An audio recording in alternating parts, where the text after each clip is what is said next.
샬롬. 오늘은 이사야 29장 15절에서 24절까지 말씀으로 그 손을 알아보는 날이라는 제목으로 묵상의 세일을 나누겠습니다. 믿음이란 세워둔 계획을 하나님께 뒤늦게 보고하는 일이 아니라 그 계획을 세우고 있는 나 자신이 이미 누군가의 손에 빚어진 존재임을 알아보는 일입니다. 온전한 신앙이란 무엇을 더 쥐는 일이 아니라 쥐고 있는 손이 본래 누구의 것이었는지를 깨닫는 생명사건입니다. 8월도 중순을 지납니다. 한낮의 볕은 여전히 이마를 눅눅하게 적시는데 저녁 무렵이면 어느새 바람의 결이 달라져 있습니다. 여름 내내 온 동네를 흔들어 놓던 매미 소리가 조금씩 성그러지고 그 소리가 비운 자리에 이름 모를 풀벌레의 낮은 울음이 스며듭니다. 계절은 이렇게 아무 소란 없이 자리를 바꿉니다.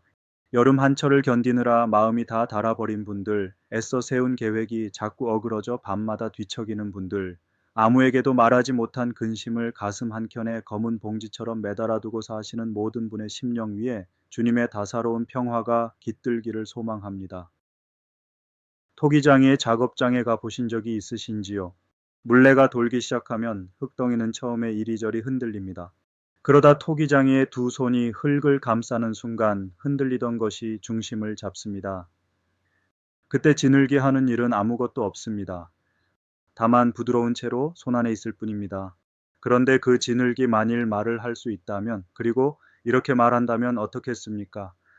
당신은 나를 만들지 않았습니다. 당신은 아무것도 모릅니다. 오늘 본문은 바로 그 어처구니 없는 장면에서 시작합니다. 주전 705년에서 701년 사이 예루살렘의 밤은 분주했습니다. 아수르의 사르곤 2세가 죽고 사네립이 즉위하자 제국 곳곳에서 반란의 기운이 일었고 히스기야의 신하들은 그 틈을 노려 애굽과 주변 소국들 사이를 은밀히 오갔습니다. 문을 걸어 잠근 회의실, 촛불 하나, 낮은 목소리, 그것은 외교의 상식이었습니다. 아수르의 눈을 피하려면 어두운 데서 움직여야 했으니까요. 그런데 예언자가 문제 삼은 것은 그 어둠이 아니었습니다.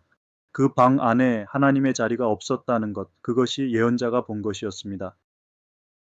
자기의 계획을 여호와께 깊이 숨기려 하는 자들은 화 있을진저, 그들의 일을 어두운 데에서 행하며 이르기를 누가 우리를 보랴, 누가 우리를 알랴 하니. 4:29-15.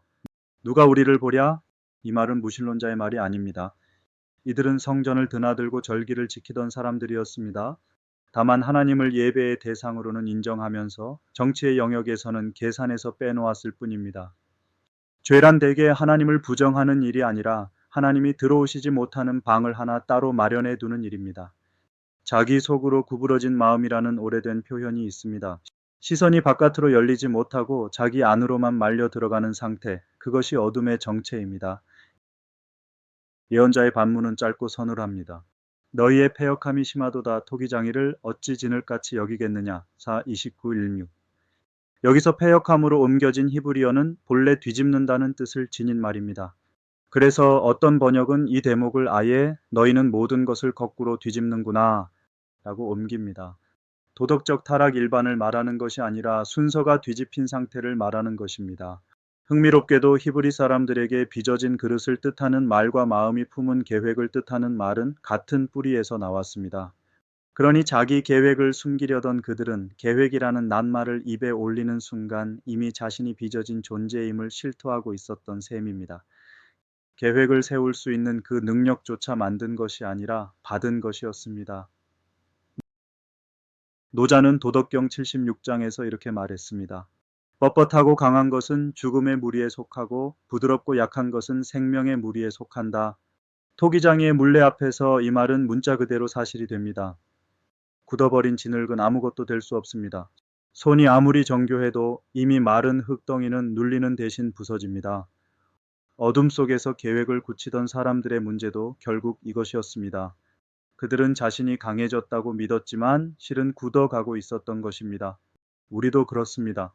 확신이 단단해질수록 우리는 종종 하나님의 손이 닿을 수 없는 사람이 되어갑니다. 그런데 놀랍게도 신탁은 여기서 끝나지 않습니다. 고발 다음에 심판이 아니라 창조의 언어가 옵니다.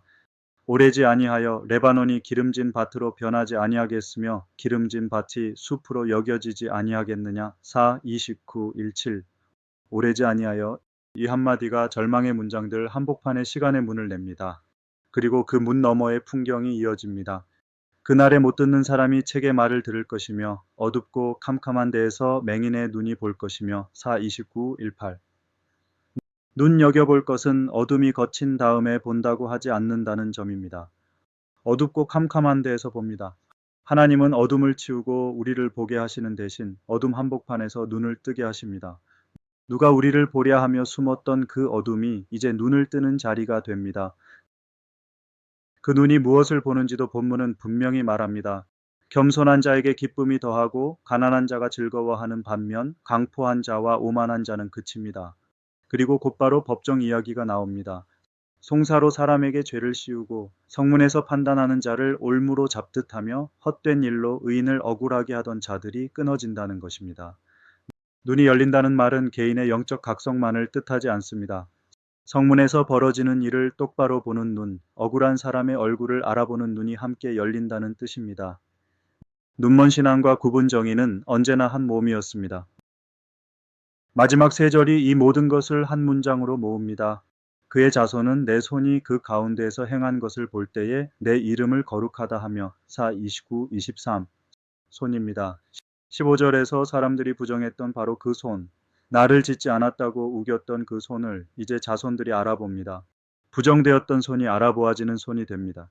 그래서 야곱은 다시는 부끄러워하지 않고 그 얼굴이 창백해지지 않습니다. 하나님의 구원은 형편을 바꾸시기 전에 얼굴을 바꾸십니다. 고개를 들게 하시는 일이 먼저입니다. 그리고 본문의 마지막 문장은 이렇게 닫힙니다.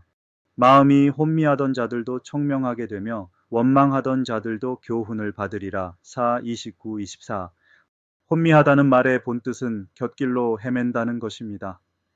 헤매던 사람이 길을 찾는 것이지 똑똑한 사람이 더 똑똑해지는 것이 아닙니다. 오늘 우리에게도 하나님이 들어오시지 못하는 방이 하나쯤 있습니다. 예배당에서는 주님이 내 인생의 주인이시라고 고백하면서 사업의 손익을 따지는 자리에서는 그 고백을 잠시 접어둡니다.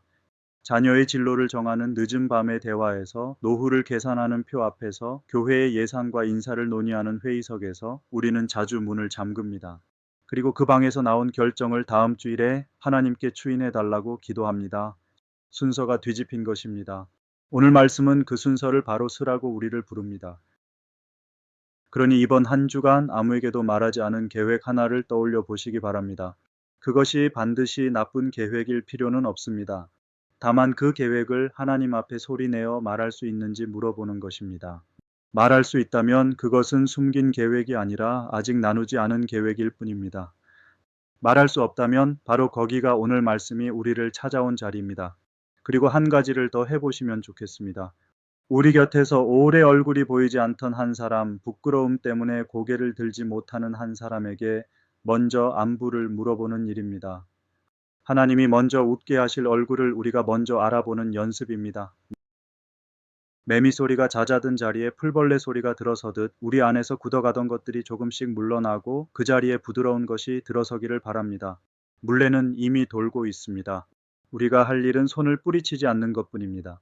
어두운 방의 문을 열어두시고 굳어가던 마음을 다시 부드럽게 하시며 오래지 아니하여 우리 삶에서 그 손이 행하신 일을 알아보는 눈을 얻으시기를, 그리하여 이 늦어름의 끝에서 다시 얼굴을 들고 걸어가는 평화의 순례자가 되시기를 간절히 축원합니다.